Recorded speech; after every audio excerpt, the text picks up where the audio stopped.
Hey everybody, today our topic is ESOPs, which might seem a little curious for you listening in on our family business podcast.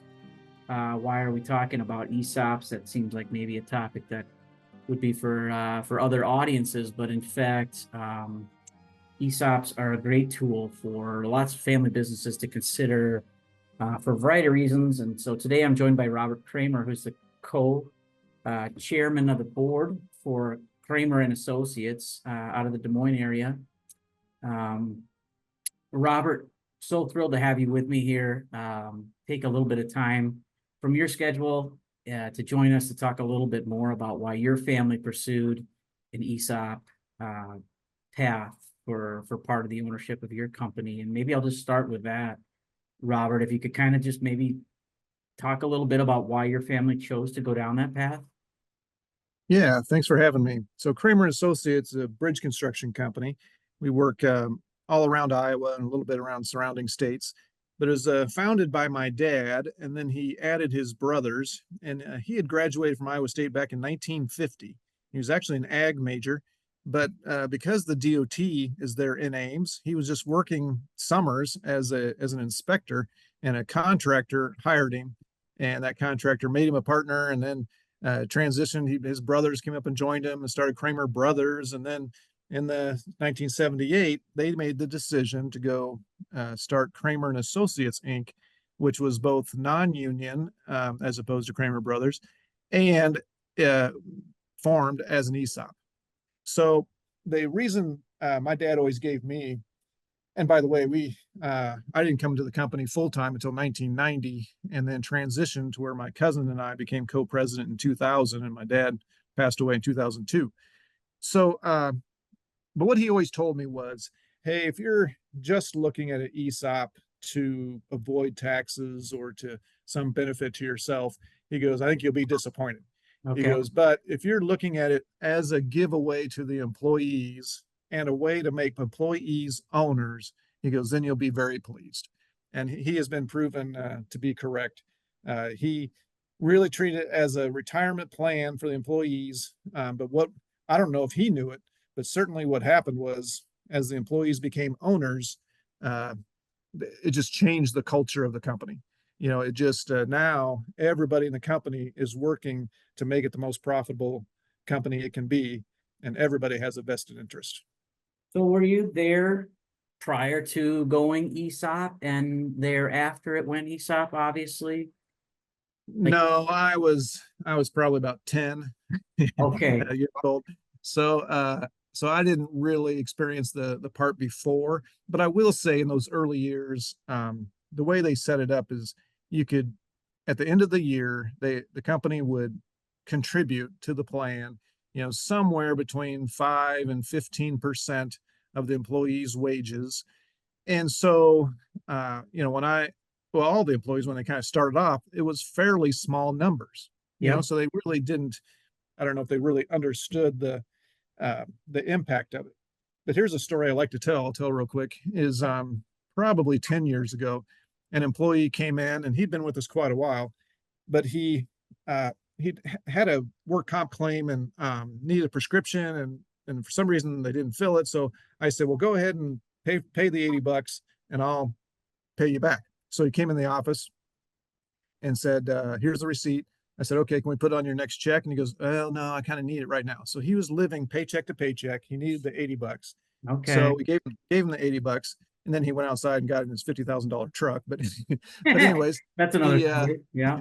I thought to myself, I wonder what he has in his ESOP. And so I went and looked it up, and he had over $400,000. So he had a nice nest egg that he's building up for retirement that, I mean, if he had it, I'm sure he would have spent it if we had just given it to him cash. Yeah. But two, it just grew faster than about anything could because of it being tax deferred, and because of the company stock portion of it was really putting a good distribution in, as well as the contribution every year. So I'm like, just to sharing that small story there, I'm guessing you, when looking that up, you probably smiled knowing what you were doing for that employee. And if your dad had been around, I'm sure he would have been very proud of that as well then, right? Yeah, that's what we really feel good about, is that it's not only helping us because we have employees who are acting like owners, Yep. but it's helping the employees because they're owners. So it's really a win-win. So from that standpoint, the culture change was really put everybody on the same side of the table a little bit more so. And um, Yeah. do you feel And I like, hear the stories from my dad from the union side of things where it can be very us versus them. yeah, But here it's just the total opposite. Now we talk about ESOP every year, and of course they get their statements every year showing, how it's grown or how it's done, and it makes everybody motivated to get the job done as quick as we can. okay. Is there advice that you would share with other families who are looking at ESOP as a tool? Sometimes I think that it's an option when you've got to have maybe some liquidity for a branch of your tree, maybe, or something like that, or a succession process that has to happen in the family. But do you have any advice that you share with other families when they maybe ask you, hey, Robert, I noticed you guys are partial ESOP. Has that been a headache for you guys? Has that been, how has that gone for you? What do you say to them? Yeah, so my answer, I do know of several people who have done it kind of for that reason, more of a transition plan, transition of ownership, trying to find a way to maybe for the owner to get out and get it to the employees. So we didn't do that. It could play a role in the future of buying stock, but we really did it as a retirement plan. And so my advice would be to I would get in it now and treat it as a retirement plan, and then you would have some assets there that could be used for transition, when the time comes. So Okay, I'd do it sooner than later. get out in front of it instead of Yes, waiting to use it for that liquidity tool. yes. Okay, I appreciate it. So Robert, you're going to join us June 25th to explain a little bit more about your story, your family story, with your company and with how you're using an ESOP in the company. And today I just wanted to get a couple of things out there to our listeners so they can kind of know a little bit of what to expect.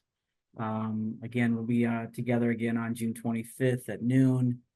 I appreciate your time so much here with us, and I guess I think I'll leave the questions at that. Keep this short so we can be respectful of your time. But thank you so much, Robert. I appreciate it. Yeah, thanks for having me on. Look forward to being there, and hopefully we'll have some more information to share. Thanks for listening to this episode of Never Go Against the Family, a podcast produced by the University of Northern Iowa Family Business Center. You can find more information about the center, membership, and upcoming events at unifamilybusinesscenter.com. As Vito Corleone advises, never go against the family.